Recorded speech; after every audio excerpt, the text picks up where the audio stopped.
너희도 거룩하라라는 그 말씀을 우리가 어떻게 준행할 수 있을까 같이 말씀을 통해 확인하시고 또 거룩한 백성이 되어줬으면 좋겠습니다.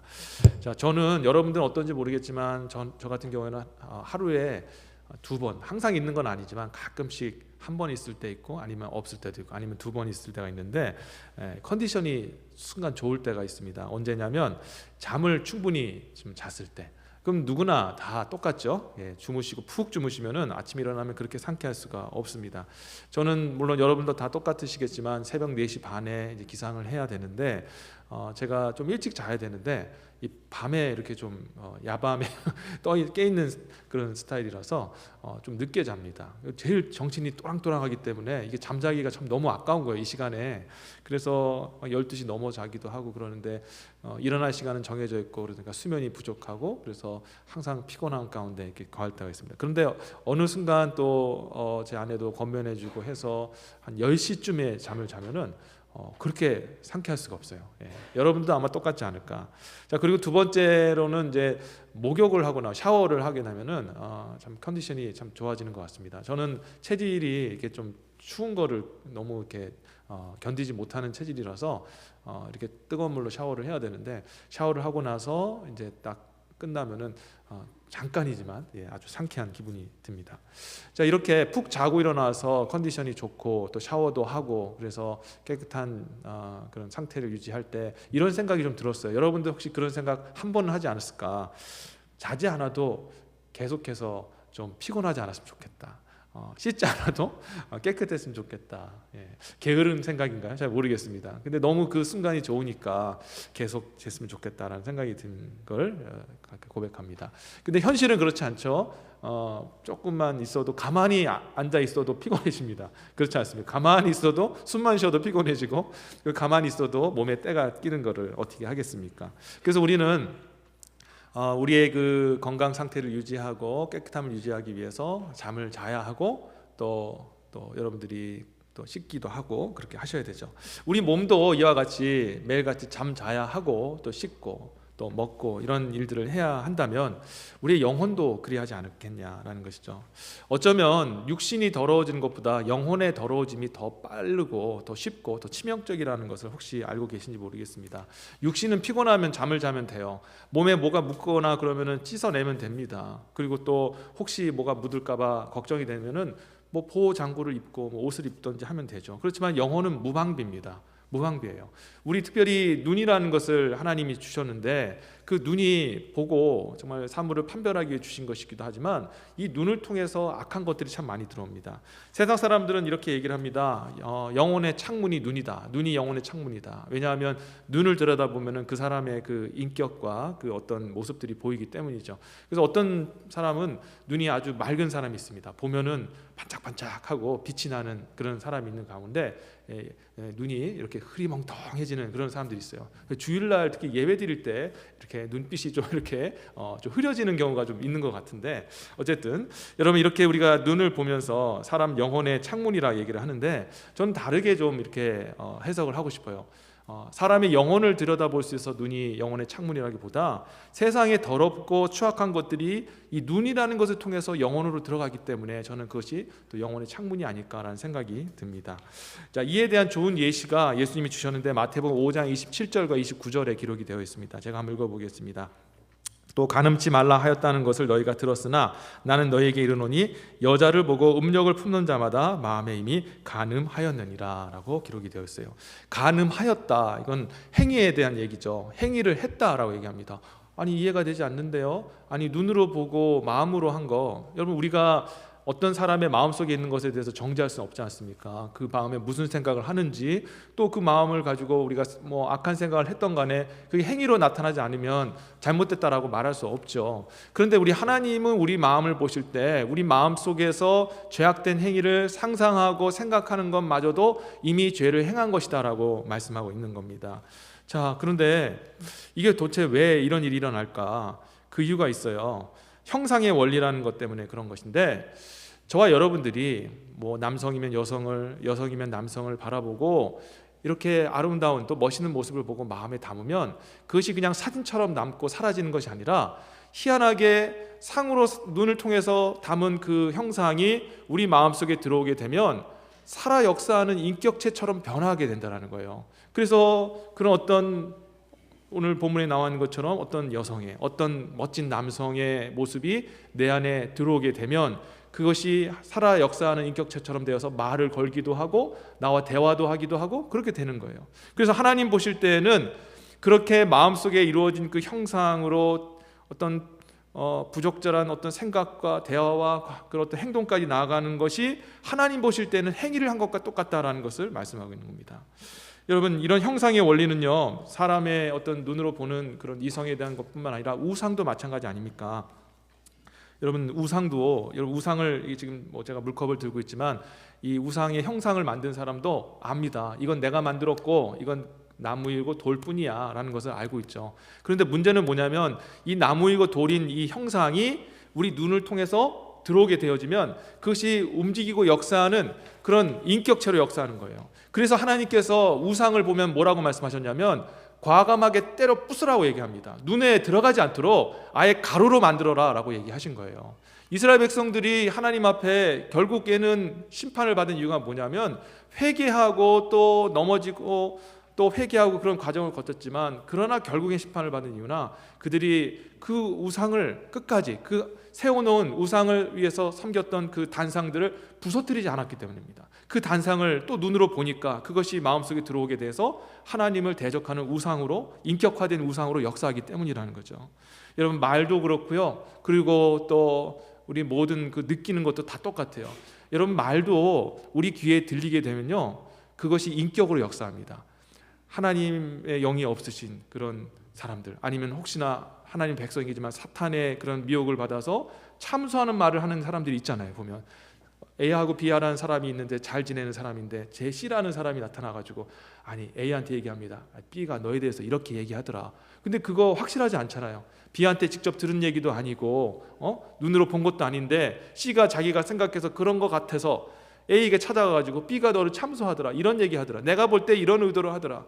그러면 그걸 잘 듣고 에이 무슨 소리 하는 거야, 그 사람이 직접 나한테 말한 것도 아니고 내가 확인한 것도 아닌데 나 그렇게 믿지 않을래. 그게 정상 아닙니까? 근데 문제는 뭐냐면 C가 참소를 하는데 그 소리가, 들린 소리가 우리 안에서 하나의 인격이 되는 거예요. 비록 눈에는 보이지 않지만 그 소리가 나에게 막 속삭이는 거예요. 참소했대, 너를 미워하나 봐, 그러면서 생각지도 못한 이야기들.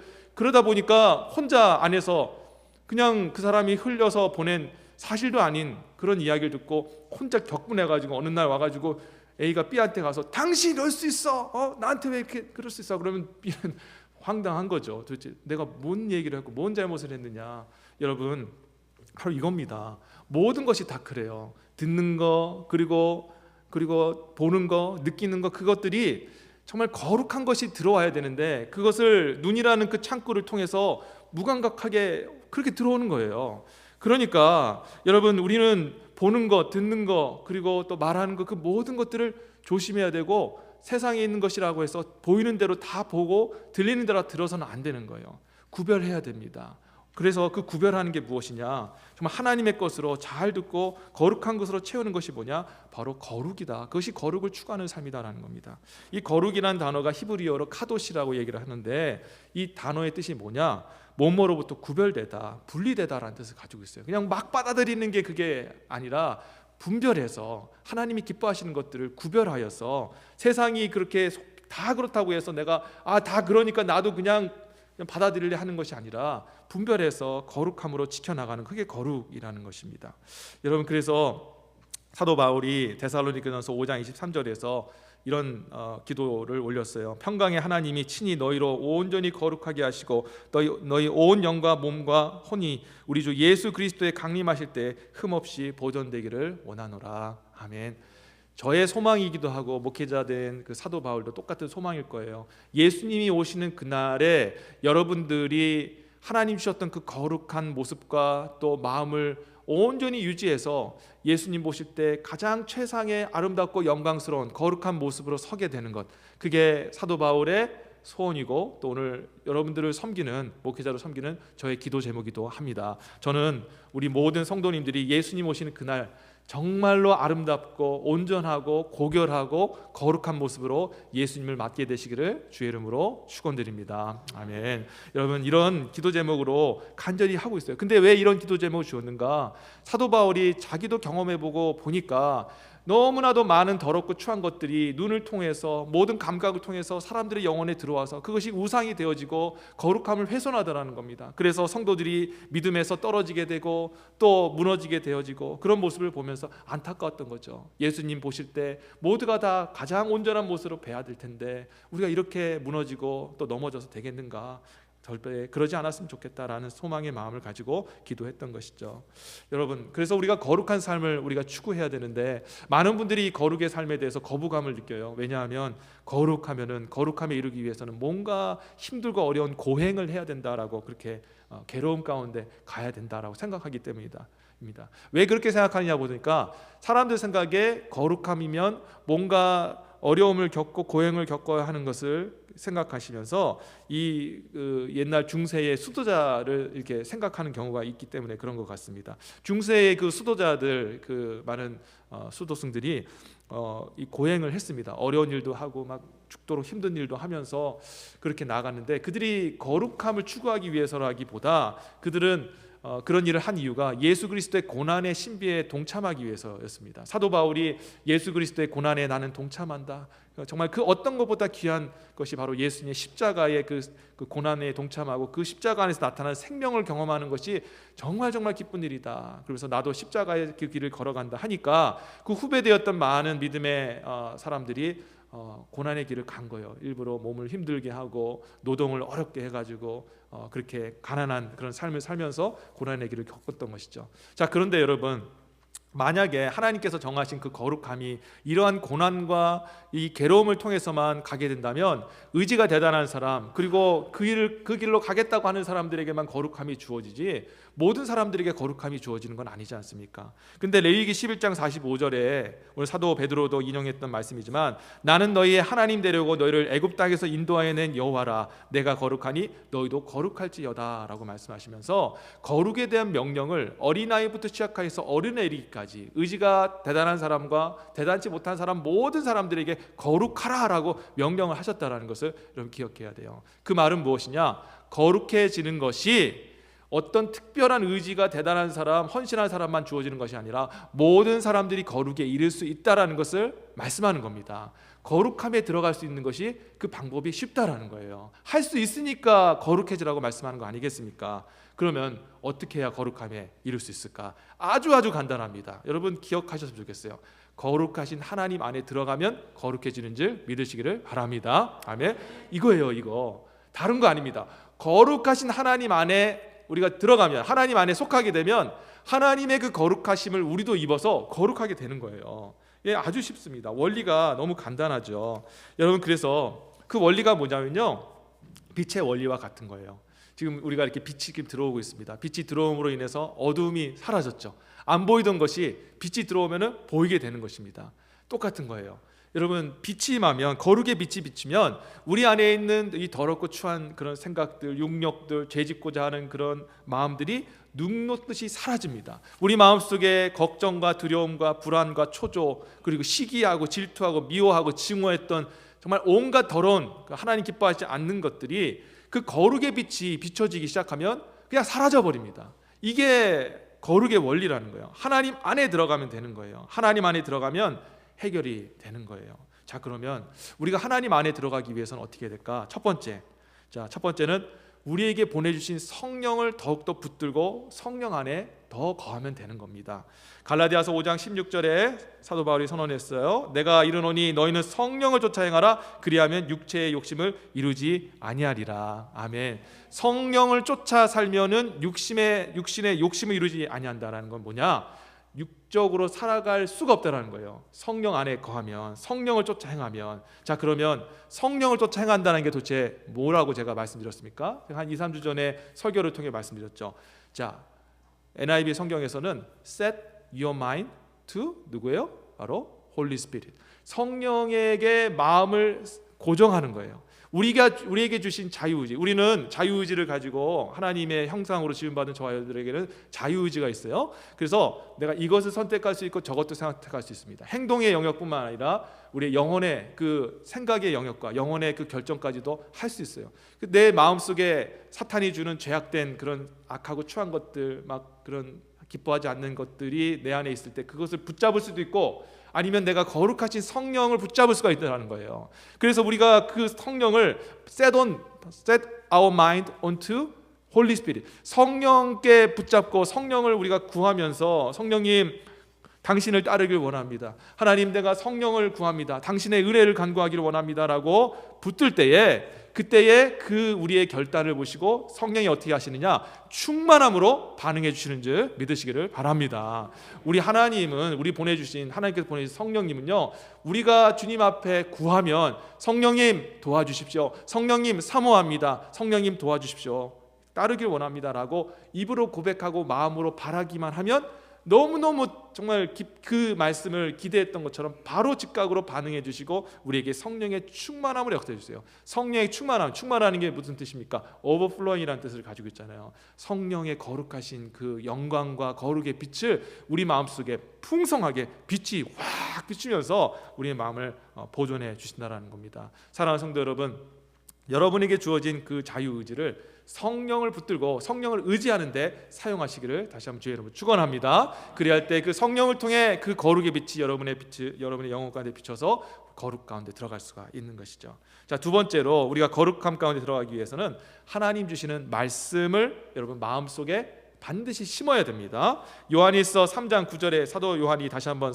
선언했어요. 하나님께로 난 자마다 죄를 짓지 아니하나니 이는 하나님의 씨가 그의 속에 거하며 저도 범죄치 못하는 것은 하나님께로 났음이니라. 아멘. 자, 하나님께로 난 자는 죄를 짓지 못한데 안 된다는 거예요. 예? 죄를 짓고 싶어도 죄가 안 지어진다. 자, 그러면 죄가 안 지어진다. 도대체 무슨 일이 일어났기 때문에? 사도 요한이 말하기를 하나님의 씨가 여러분 마음 가운데 들어갔기 때문입니다. 그 씨가 있기 때문에 죄 짓지 않는다 얘기예요. 자, 그러면 우리 이런 질문을 하게 되죠. 그 씨가 뭐예요? 베드로전서 1장 23절에 사도 베드로가 분명히 선언했습니다. 너희가 거듭난 것이 썩어질 씨로 된 것이 아니요 썩지 아니할 씨로 된 것이니 하나님의 살아있고 항상 있는 말씀으로 되었느니라. 아멘. 뭐라고 말씀하고 있어요? 말씀이 씨래요. 말씀이 씨가 되어서 역사할 때 우리로 하여금 죄 짓지 않게 한다는 겁니다. 죄에서 아예 멀어지게 만든다는 거. 그게 원리가 뭐냐면요, 저와 여러분들이 예수 그리스도를 믿죠. 그렇죠? 믿으십니까? 아멘. 예수님께서 우리 죄를 용서하심을 믿고 그 용서함으로 인해서 우리가 의인이 되었고 하나님의 자녀가 되었다는 것을 알고 계시고 우리에게 영원한 하나님의 영생과 주어질 영생 복락의 천국이 이미 우리에게 주어졌다는 것을 믿잖아요. 근데 그 믿음이 어디서부터 비롯됐느냐라는 거죠. 예수님이 어느 날 나타나셔서 누구누구야, 나는 예수니라 하면서 여러분들에게 꿈에 나타나고 갑자기 환상으로 나타나고 뭐 아니면 다른 방식으로 나타나서 말씀해 주었기 때문에 감각적으로 여러분들이 귀로 듣고 눈으로 듣고 그래서 예수님을 믿게 되었습니까? 아니잖아요. 우리의 믿음은 어디에 근거하냐면요, 바로 하나님, 기록된 하나님의 말씀에서 근거되는 겁니다. 여러분 그렇잖아요. 예수를 우리가 어떻게 믿어요? 예수가 그런 분이라는 거 어떻게 알아요? 기록된 말씀에 그렇게 쓰여 있기 때문에 우리가 믿는 거 아닙니까? 그리고 우리에게 약속되어진 천국에 대한 약속, 왜 우리 마음속에 그 약속의 말씀이 살아 역사합니까? 그 원인이 뭐냐? 바로 기록되어졌기 때문에. 여러분, 이게 놀라운 하나님의 은혜입니다. 기독교는요, 세상 사람, 제가 새벽 설교 때도 한번 말씀드렸던 걸로 기억하는데, 세상에 있는 다른 종교는요 감정 종교예요. 예? 막 손바닥을 막 비벼가지고 지문이 사라지도록 비벼서 하늘을 감동시킬 때 그때에 신이라는 존재가 나타나서 도와줄까 말까 이렇게 하다가 뭐 도와주기도 하고, 그런 게 세상에 믿는 사람들의 그런 우상신에 섬기는 방법이죠. 그런데 우리 하나님은요 그렇게 역사하지 않아요. 하나님은 말씀으로 역사하시는 겁니다. 말씀을 통해서 저와 여러분들에게 예수를 보여주셨고, 말씀을 통해서 구원받는다, 너희가 정말 하나님의 말씀으로 너희가 예수를 믿으면 구원받는다라고 기록이 되어 있고, 그리고 너희가 말씀을 믿고 예수를 믿을 때 죄 용서함을 받고 의로움이 주어진다라고 말씀에 기록되었고 천국이 있다라고, 그것이 우리 여러분 가운데 주어졌기 때문에 그것을 믿고 여러분 마음속에 구원에 대한 확신과 또 믿음에 대한 확신과 또 여러분 죄 용서함의 확신이 있는 거 아니에요. 여러분, 말씀의 씨앗이 역사한 겁니다. 그게 기독교예요. 여러분, 그래서 우리는 말씀 없이 살아갈 수가 없습니다. 거룩함도 마찬가지라는 거야. 하나님의 말씀을 여러분들이 묵상하고 읽고 또 나아갈 때 그것이 여러분 안에 거룩의 씨앗으로 심겨져서 그것이 거룩의 열매로 맺혀지는 줄 믿으시기를 바랍니다. 여러분, 이 말씀은요, 많은 분들이 오해하는 게, 목사님 말씀을 잘 모르겠는데요, 그리고 말씀을 꼭 암기를 해야 되나요? 막 그런 마음이 듭니다. 그런데 그게 아니고요, 말씀을 우리가 계속해서 읽고 묵상하는 이유는 뭐냐면 말씀을 체화하기 위해서 그런 거예요. 자, 이런 겁니다. 자, 물이 두 개가 있어요. 제가 이제 컵이 하나밖에 없지만 두 개 있다고 생각해 보세요. 한쪽은 깨끗한 물입니다. 그리고 한쪽은 더러운 물입니다. 자, 그랬을 때 여러분들이 본능적으로 어디에 손이 가겠습니까? 물 딱 두 개를 주면서 하나는 깨끗한 물, 하나는 냄새나는 더러운 물. 그러면 본능적으로 우리는 손을 딱 깨끗한 물에 가져가죠. 여러분, 왜 그렇습니까? 경험을 통해 경험한 거잖아요. 내가 더러운 물도 좀 어쩌다가 마셔본 적도 있고, 이것이 우리 몸에 들어가게 되면 어떠한 그런 부작용을 일으키는지 여러분 다 경험을 통해서 알게 되잖아요. 그래서 그게 이제 체화가 돼서 아는 겁니다. 여러분, 하나님의 말씀을 여러분들이 계속해서 묵상하고 읽고 또 배우고 그렇게 되면 우리가 뭐 꼭 하나님의 말씀을 막 다 외우고 그러지 않는다 할지라도 체화가 되어가지고 옳고 그름을 분별할 수가 있어요. 죄인지 아닌지를 알 수가 있습니다. 세상 사람들은 아유, 그냥 눈 한 번만 감으면 될 건데 뭘 그걸 그렇게 고민해라고 하지만, 여러분, 그래서 세상 사람들은 아무 생각 없이 그래? 뭐 내 유익을 위해서 뭐 얼마든지 할 수 있자고 하지만, 하나님의 말씀이 체화된 하나님의 백성들은 그 말씀이 그 안에서 역사하시면서 우리에게 때로는 양심으로, 때로는 또 깨달음을 통해서 이건 아니지라는 것들을 알게 되는 거예요. 그래서 우리가 하나님이 원하시는 길로 걸어갈 수가 있는 것입니다. 그래서 이 말씀을 여러분들이 항상 늘 묵상하고 읽고 또 배우시는 저와 여러분 되시기를 바랍니다. 그것이 여러분의 영혼의 씨앗으로 심겨져서 반드시 열매로 나타납니다. 반드시 열매로 나타나는 거예요. 그래서 우리가 말씀 가운데 거할 때 거룩의 열매를 맺을 수가 있는 거죠. 마지막으로 우리가 이 거룩에 속하기 위해서는 어떻게 되느냐? 기도해야 됩니다. 디모데전서 4장 5절에서 사도 바울이 분명히 얘기를 했습니다. 하나님의 말씀과 뭐로요? 기도로 거룩하여 지미니라. 아멘. 하나님의 말씀과 기도로 거룩해진다라고 했습니다. 특별히 이 기도가 우리를 거룩하게 해주는데 왜 중요하냐면, 이 기도는 하나님께서 우리에게 주신 하나님과 교제하는 방편이기 때문에 그렇습니다. 하나님과 교제하는, 영적 교제하는 방편이에요. 출애굽기 34장 29절에 보면은 이런 말씀이 기록되어 있습니다. 모세가 그 증거의 두 판을 자기 손에 들고 시내산에서 내려오니 그 산에서 내려올 때에 모세는 자기가 여호와의 말씀하셨음을 인하여 얼굴 거풀에 광채가 나나 깨닫지 못하였더라. 아멘. 모세가 40주야를 하나님과 동행하였습니다. 시내산에 올라가서 그가 했던 것은 하나님하고 대화한 것뿐이었습니다. 하나님이 말씀하시면 모세가 듣고 또 그 모세가 대답하고, 이렇게 하나님하고 40일 동안 교제만 한 거예요. 교제만 했는데 어떤 일이 벌어졌냐면, 그 하나님의 영광의 광채가 모세에게 비춰지고 그 모세의 얼굴에 그 빛의 광채가 다시 반사되어서 땅으로 내려오니까 사람들이 모세의 얼굴이 너무 빛이 나서 보지를 못한 거예요. 그래서 수건으로 얼굴을 가려달라라고 얘기를 해줬던 것이죠. 마태복음 13장 43절에 보면요, 예수님 이런 말씀하셨습니다. 그때의 의인들은 자기 아버지 나라에서 해와 같이 빛나리라. 귀 있는 자는 들으라 라고 말씀하셨어요. 저와 여러분들이 천국에 가면요, 얼굴이 해와 같이 빛난대요. 왜 빛날까요? 첫 번째, 천국에 가면 깨끗한 육체를 얻게 되기 때문에. 제가 얼굴이 피부가 좀 약간 톤이 검은데 저의 어렸을 때부터의 소망은 좀 얼굴 피부 톤이 좀 좋았습니다. 좀 깨끗했으면 좋겠다. 맑은 피부를 가졌으면 좋겠다. 그런 소망을 가는데, 그런 소망을 또 들어주실 줄 믿습니다. 가장 좋은 육체를 주실 거니까요. 근데 그래서 빛이 날까? 그게 답일까요? 그렇지 않죠. 빛이 나는 이유는 한 가지밖에 없습니다. 피부가 좋아져서 좋은 어떤 최고의 육체를 가져서 그게 아니라, 하나님과 영원토록 그 영광의 빛을 비추시는 그 하나님과 함께 영원토록 거하는데, 그 빛이 그 한 사람 각 사람의 얼굴에 비추지 않겠느냐. 그러므로 인해서 그 빛의 반사로 인해서 해와 같이 빛나는 거예요. 근데 예수님이 뭐라 말씀하셨냐면, 귀 있는 자는 들을지어다 얘기했어요. 이 말씀은 예수님이 언제 하셨냐면, 내가 이거를 사실인데 하나님의 은혜로 이해하는 자는 그것을 받게 될 것이고 이해 못하는 자는 그것을 받지 못할 것이다라고 말씀하시는 겁니다. 저는 여러분들이 똑같이 말씀드립니다. 하나님의 영광의 빛이 비춰질 때 여러분의 얼굴이 해같이 빛나는 줄 믿으시기를 바라고 귀 있는 자들은 들으시기를 주의 이름으로 축원합니다. 아멘. 여러분, 이렇게 주님의 영광의 빛이 비춰지는 거예요. 자, 그런데 그 영광의 빛이 언제 비춰지냐? 하나님과 교제할 때. 여러분, 이 교제하는 것을 여러분들이 제가 정말 조금 더 상세하게 말씀을 드릴게요. 자, 교제할 때, 여러분들이 기도할 때요, 많은 분들이 이런 고백을 합니다.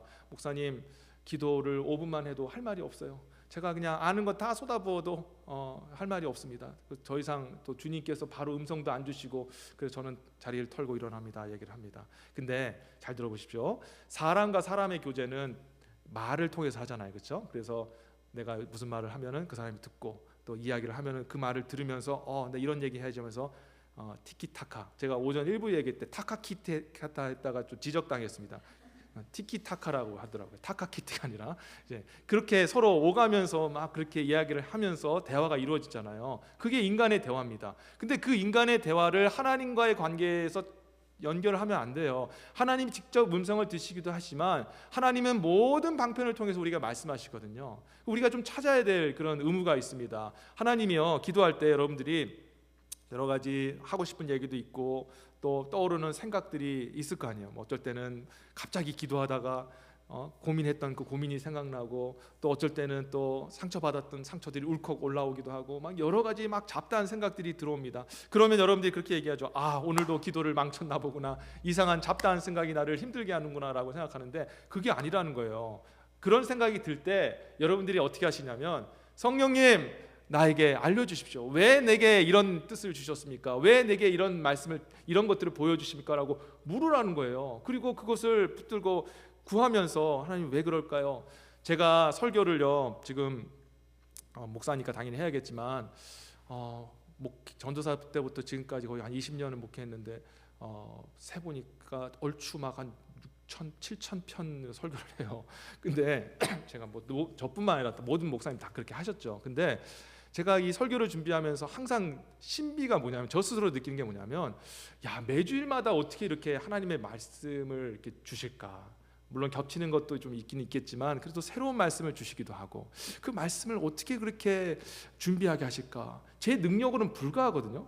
근데 제가 이 설교를 하고 나서 이제 또 숙제가 뭐냐면, 이제 다음 주에 설교를 해야 되고 주중에 설교를 해야 되는데, 하나님 정말 제 생각으로는 안 되는데, 그래서 저는 어떻게 하냐면 하나님께 나와서 기도해요.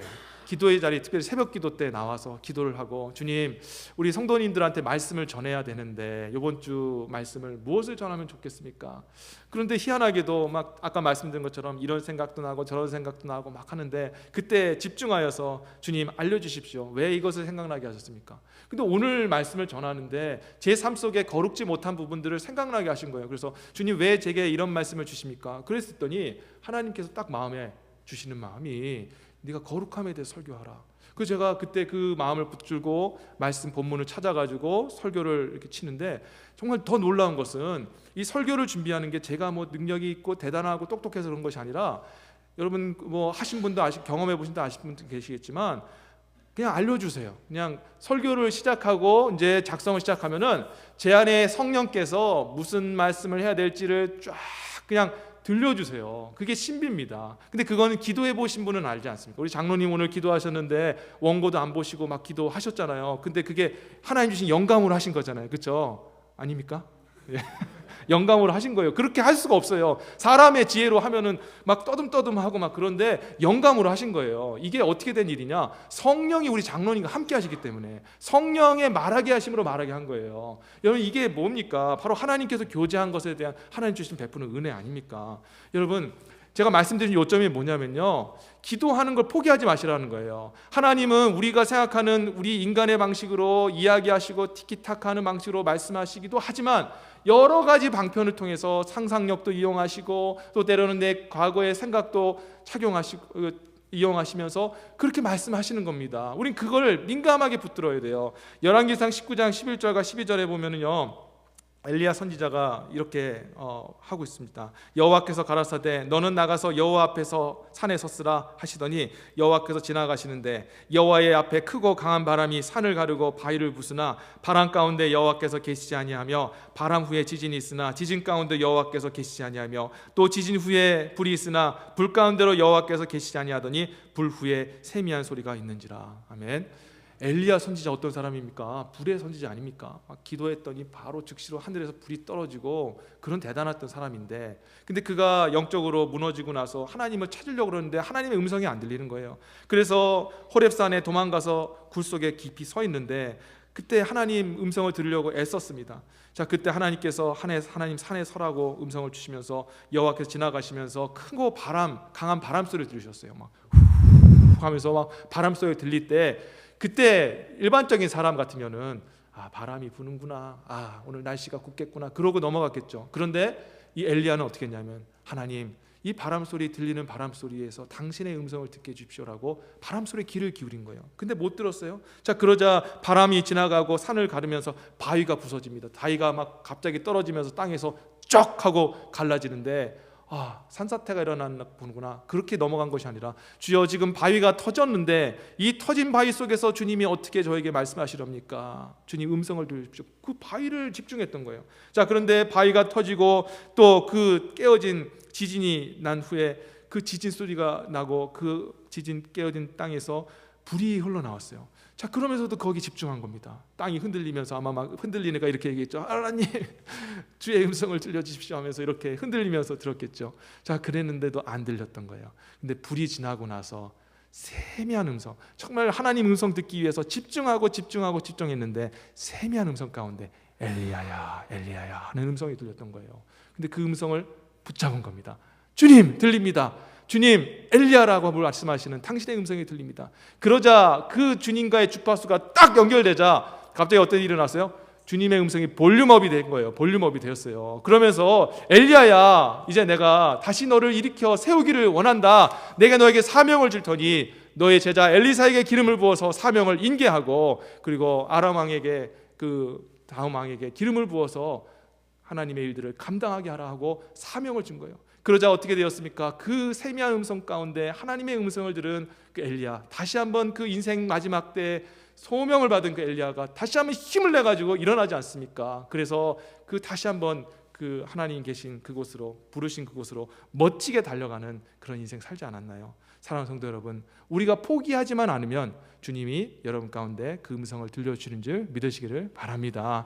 주님과 그 음성을 듣고 교제하면서 주여 그러합니다, 주님 음성 주셔서 감사합니다, 하나님의 뜻을 알게 하셔서 감사합니다 라고 교제하고 나가면은 그 교제가 얼마나 기쁘고 꿀송이처럼 답니다. 그래서 그때는요, 제가 말하지 않아도 여러분들이 와가지고 목사님 기도 언제 합니까? 기도해야 되지 않아요? 라고 얘기할 것 아닙니까? 여러분, 그럴 때 어떻게 돼요? 하나님의 영광의 빛이 비춰지는 거예요. 예? 그때 그 영광의 빛이 비춰지면은 말씀드렸던 것처럼 우리 마음속에 죄를 짓고자 하는 그런 의지들, 생각들 싹 다 그냥 어디 있었지라는 그런 마음이 들 정도로 사라지게 되고, 그리고 거룩함으로 이제는 하나님 기뻐하시는 일을 하고자 하는 그런 열정, 정말 그 말씀을 듣고 회복하여서 다시 그 적진으로 나아가는 그런 멋진 엘리야처럼 우리의 인생을 다시 한번 독수리처럼 소생시켜 주시는 은혜로 인도해 주시는 것입니다. 그게 바로 하나님 주시는 은혜라는 거죠. 자, 이제 말씀을 제가 맺도록 하겠습니다. 거룩은 그리스도인으로서 하나님을 위해 무엇인가 해야 되는 썸씽이 아닙니다. 우리 거룩함은 정체성입니다. 정체성. 저와 여러분들이 아시안으로 태어났어요. 미국에 살다 보니까 가끔 백인으로 좀 태어났으면 어땠을까, 영어를 잘하는 사람으로 태어났으면 어땠을까 라는 생각을 하게 됩니다. 그래도 저는 한국인으로 태어났고 이민자로 여기 부르심을 받았습니다. 바꾸고 싶어도 못 바꾸는 거죠. 거룩이 그건 거예요. 내가 거룩하니 거룩한 나의 형상과 모양으로 지음받은 너희도 거룩할 수밖에 없다라고 말씀합니다. 그러니까 정체성이니까 거룩한 삶을 여러분 옵셔널로 사는 겁니까? 아니면 반드시 거룩한 삶을 추구해야 될까요? 당연히 그렇게 추구해야 되는 거죠. 그럼 어떻게 해야 돼요? 주님이 말씀하셨습니다. 쉽다. 내가 분명히 그 방법을 가르쳐주지 않았냐? 너희 안에 이미 성령을 보내주지 않았느냐? 성령을 더 붙들어라. 너희의 의지를 가지고 영의 것을 붙들고 성령의 것을 추구할 때 내가 반응해 주리라. 거룩한 빛을 비춰주리라. 그리고 내가 너에게 말씀을 주었다. 이 말씀이 너희 가운데 씨앗이 되어서 말씀을 먹게 되어지면 그 씨앗이 자라서 반드시 거룩의 열매로, 그리고 능력의 열매로, 구원의 열매로, 확신의 열매로, 그리고 소망의 열매로 맺어지게 될 것이다. 그리고 마지막으로 주셨던 것이 나와서 기도하자. 내가 여러 방편으로 너한테 기도하고 응답할 것이다. 너가 나에게 포기만 하지 아니하고 나에게 집중만 한다면 내가 너를 만나줄 것이고 너에게 그 영광의 빛을 비춰주리라. 여러분 어렵지 않죠? 누구나 할 수가 있는 것입니다. 오늘 이 말씀을 기억하시면서 거룩에 함께 풍덩 빠지시는 저와 여러분 되시기를 바랍니다. 그 거룩에 빠지게 되면요 얼마나 여러분의 삶 속에 행복이 찾아오는지, 그 영광의 빛으로 말미암아 그 더러운 것들이 사라졌을 때 그 느끼는 그 사슴과 같이 뛰는 그 영혼의 그 즐거움과 정말 상쾌함, 소망들 저와 여러분들이 다 누렸으면 좋겠습니다. 두려워하지 마시고 주님의 거룩함으로 뛰어들어가시는 저와 여러분 되시기를 주의 이름으로 축원합니다. 아멘. 우리 같이 기도하겠습니다.